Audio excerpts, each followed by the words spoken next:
know the expression, home for the holidays. This is Kirby Smart, and I'm proud to call Georgia home like my friends at Southeast Mortgage. They have been in business since 1993, they are Georgia grown, and they are the lender built to last. When you're in the market for a place to come home to this holiday season, make the smart choice and choose the team I trust. Find them online at southeastmortgage.com/UGA. Southeast Mortgage, the official home loan lender of the Georgia Bulldogs. Comments, and then we'll take your questions. And a reminder, we've got remote microphones, so please raise your hand and we'll get one of those to you. And a reminder, no live streaming, please. Yeah, I want to take a minute to acknowledge the Vince Dooley Celebration of Life they're having Friday night at the Coliseum. It's open to the public, and encourage fans and supporters to attend to celebrate a man that meant so much to our community. I know I'll be over there for a brief stopover, but he meant so much to us. This is an opportunity to celebrate his life and do it over at the Coliseum, I guess, correct? Yeah, and that'll be 7:30 on Friday night. So with that, we're on to Georgia Tech, program I know a lot about, and a coach that I have a lot of respect for. Known Brent for a long time. He played at Tech while I played at Georgia. We played against each other, and we've spent some summers together, and have a lot of respect for him as a coach. You know, he was at the O-line coach at Alabama one of the years we played them, and they did a really good job. His offensive lines are always physical, get after it. There's a lot of familiarity with their staff, with ours. Chip Long, Cheney, and all the guys that have been over there. So they're playing really well now. They're playing really hard now, and I think he's done a tremendous job getting these guys to compete.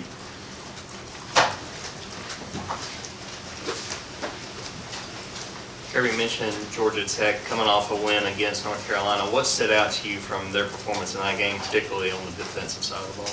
Yeah, you know, they started a little slow, and then once they got in a groove, they were really aggressive, extremely physical. I think held UNC to their lowest output in terms of yardage and maybe points in the season. They played really hard, and they did a great job defensively. They always have. Tech has good personnel, and the guys there know football, and you can see that the kids are playing with a lot more passion and energy. They're one game from bowl eligibility, and you saw it come out in the play against UNC. To follow up on what you said about Brent Key, when there's an in-season change, can a team begin to adapt the personality of an interim coach during the season? And when you're reviewing film of Georgia Tech, do you see any changes in the team, under his watch? Yeah, they take on his personality of toughness, not beating themselves, being physical. You can tell they've probably honed down some things. He made some changes to special teams. He played there, and when you got someone that played at that university and that's their alma mater, there's a certain level of want to, desire to represent the university the right way. And when they won the first game, they beat 2 top 25 teams with him as the head coach, and you could see the emotion that he had after the pit win in the locker room because of how much it means to him.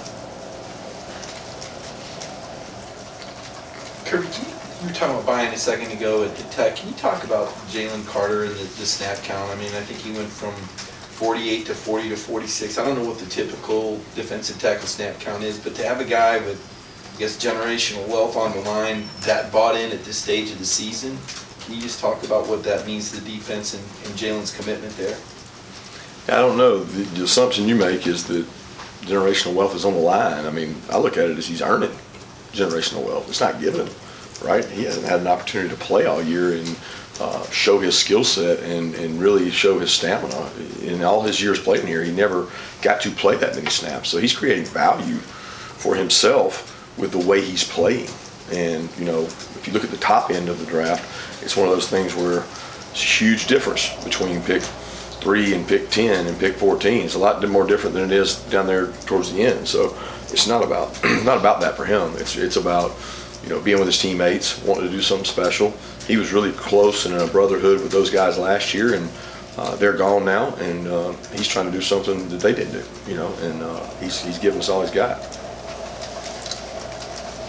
Coach, can you talk a little bit about your seniors? Obviously, they had a chance to set a mark in this game, and it's so much unusual, so much more unusual these days. But now you have some 6-year guys and 5th-year guys, so it's changed a little bit in recent years. Can you talk about that class?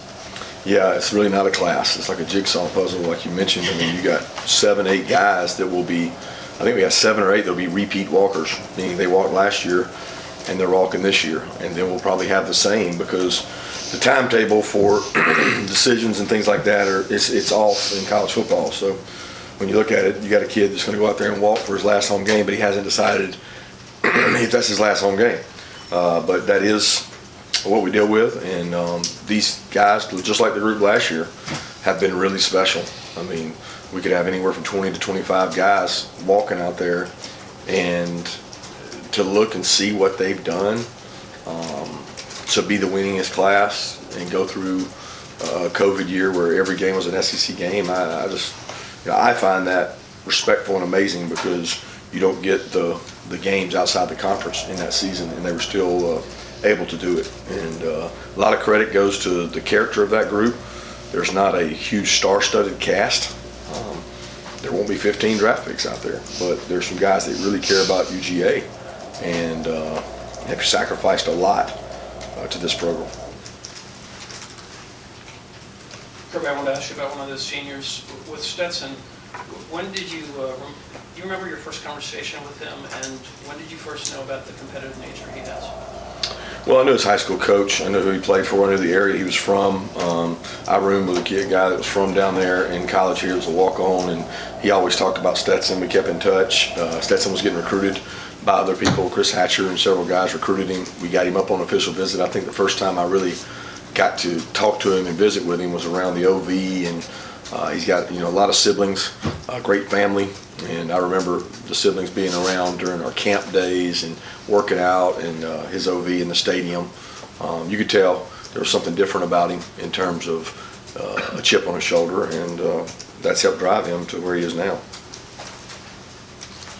Hey Kirby, wanted to ask you, what was AD able to do last week with you guys as far as practice goes, and also is there any scenario playing deep into this thing where you guys might have a chance at all to get Nolan back, or is that kind of like a done deal? No, Nolan's surgery was a repair, and he'll be out. Hopefully make it back to his workouts and combine stuff. AD was similar last week as he's been to the previous weeks. I mean, he did run. He had a few higher speeds, and he did some individual drills, but he didn't do team work, like 11 on 11 team work, and that's the goal. That's the goal each week, to get him out there to do 11 on 11 and take some reps. Yeah, 2 questions, one injury related. You mentioned Tate had a subluxation. What body part was that for? And then 2, with this Georgia Tech game, obviously you didn't play him at home here in 2020. I think this is Stetson's first home game against Georgia Tech in his career. Has the sort of nature of this rivalry shifted at all since you've been here at Georgia? No, it's still a big rivalry. I mean, I think maybe it shifted in the dynamic of what their offense was, because it went from one extreme to the other in terms of that. But Tate had a shoulder subluxation, and again, he probably could have gone in the game. It's one of those things. He checked out before the game last week and weren't comfortable putting him in, and wanted to give Devin a chance to play. So, and this is Stetson's first opportunity to play Georgia Tech here, unless one of those years he was here as a freshman that we played here against him. I'm not sure. Hey Kirby, so can you talk a bit about what Pop means to this team in terms of communication on the field, and also what he brings to the defense each week, I guess? Yeah, he's the go-between from the back end to the front end. So he and Smile are like messengers. They have to deliver the message front ways and deliver the message back ways and make sure we're on the same page, which is critical in today's day and age of offense, where people are constantly moving, nobody's sitting still, things change, got to have great eye control. He's also the signal caller, the one that gets the signal and tells people what to do, and he holds people accountable, including himself. He hasn't had some of his best games and best weeks of practice here recently, but yet he still holds himself to a high standard, and he acknowledges that he can do better. And when you have a guy at that position that thinks that way, it's good hardwiring for your defense. Kirby, with Georgia Tech, they used 2 quarterbacks in that win against North Carolina. Just what kind of challenge does that present, knowing that you might see 2 guys with 2 different skill sets on Saturday? Yeah, they definitely got different skill sets, and they're both good players. I mean, I caught some of a Thursday night game earlier this year, and got to see the Gibson quarterback, and then, watching Tyson go against the UNC team, it was a different flavor. They really complement each other. Big physical guy, both of them can actually run, and the improvement that Gibson's made over the recent games to me is astounding. He's throwing the ball much better, much more efficiently. One last question on Stetson, Coach. Never mind what he's been able to do on the field here these last couple of years, but just the fact that he has earned a starting position as a former walk-on in Division I. I mean, what are the odds of that, I would guess, if you look around the country? And can you speak to the accomplishment of just being able to make that happen, to get on the field? Yeah, it takes a competitor. I mean, it takes somebody to overcome the odds, because you're not given the benefit of the doubt. You have to earn it. You have to beat guys out. And, we as coaches did everything we could to not give him the opportunity, and he just kept banging away at the door, and he was very persistent. Thank goodness we decided to bring him back when we were, sitting in a tough quarterback situation, and probably the best decision we made when you look back of bringing him back here in what was looking like it was going to be a backup role, but not to him. I mean, he saw it as an opportunity to come in and play, and he took advantage of it. Kirby, on red zone touchdown percentage, obviously the other day it wasn't good. There's been some stretches this year where it has been good. What's your level of concern on that? We worked really hard on it. It was one of our big things coming in. We actually had moved. We started out really slow in that area offensively, and we moved into the 20s, and we were creeping up, and it was getting really good. And then we took a step back, last week. And the level of concern is about execution. It's not like you can say it's one thing or, oh, you have a problem here. No, you didn't do this right. And every play we can point to and say, we had a failure here. And when you have a failure here, you don't execute. You play good defenses, they capitalize on you. And our defensive red zone TD percentage has been really, really special. We've stopped a lot of people, and we go against each other all off season. They get to see our guys go. We do it every week. On every Wednesday we go out and do it. So it's been a point of emphasis for us, but it's one of those things we got to keep working on and get better at. Coach, since Nolan has been out, how has his position performed in his absence?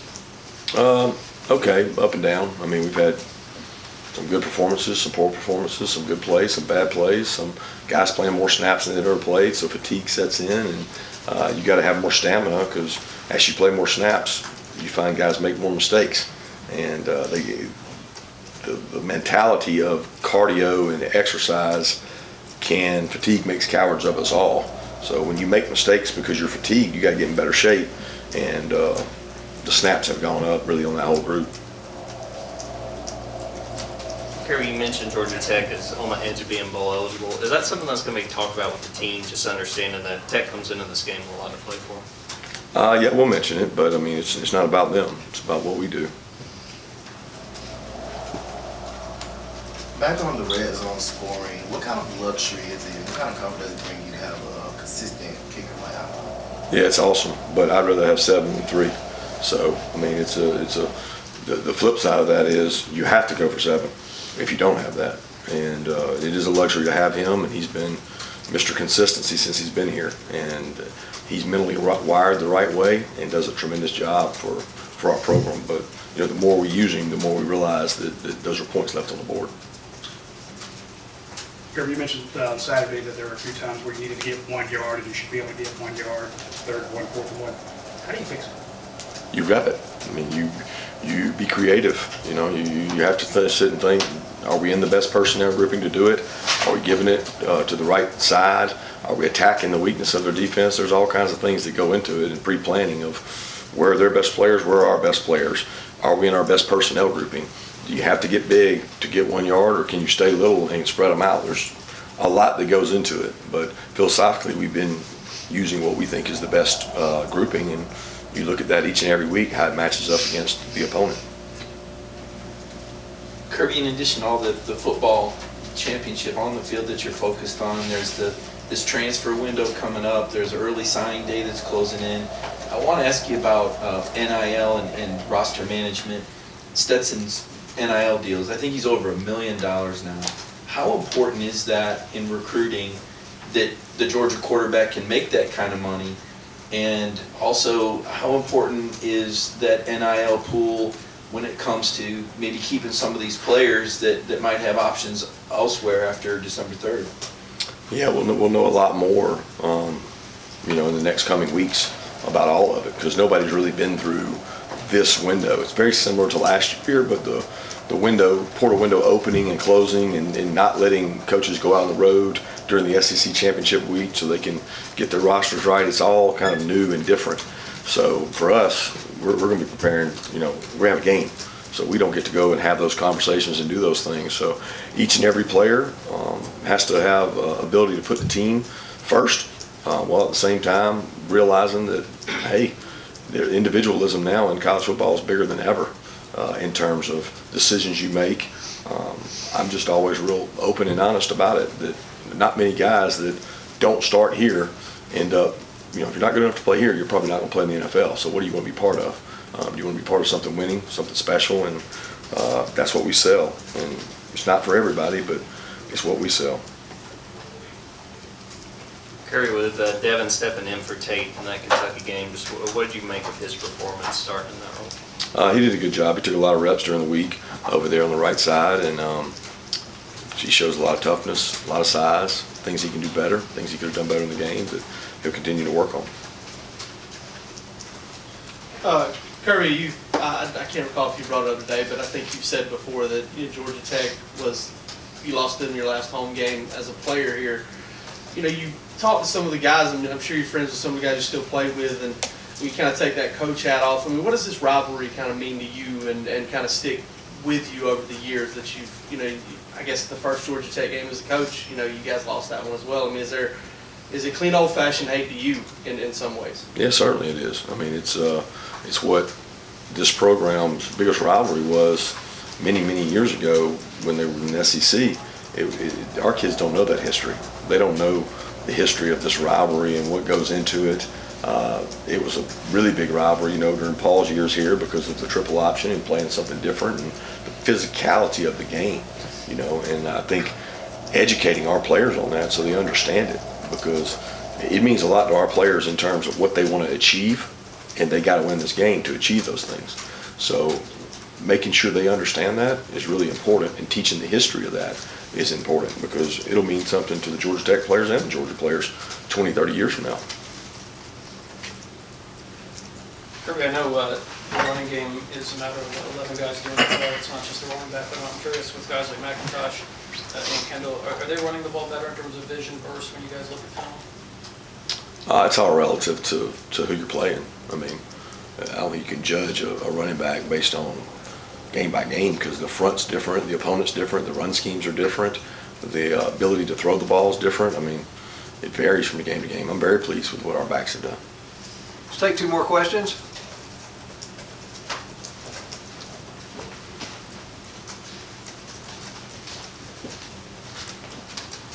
Kirby, what's the schedule for your players this week with Thanksgiving? I mean, I know you have a pretty set one, but I can't recall what it is. What will they do this week?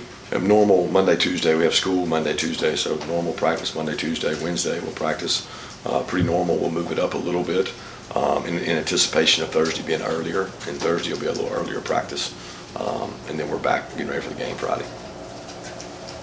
Talking about this rivalry, when you look at the 2017 team, and specifically the guys that came back, how much do you think that loss they had the previous year at home was sort of a motivator for some of the guys who decided to come back? I don't know if it was that game or the whole season. I don't really know. You'd have to ask those guys. I think that may have played a part. I remember, Nick brought that up, and it bothered him.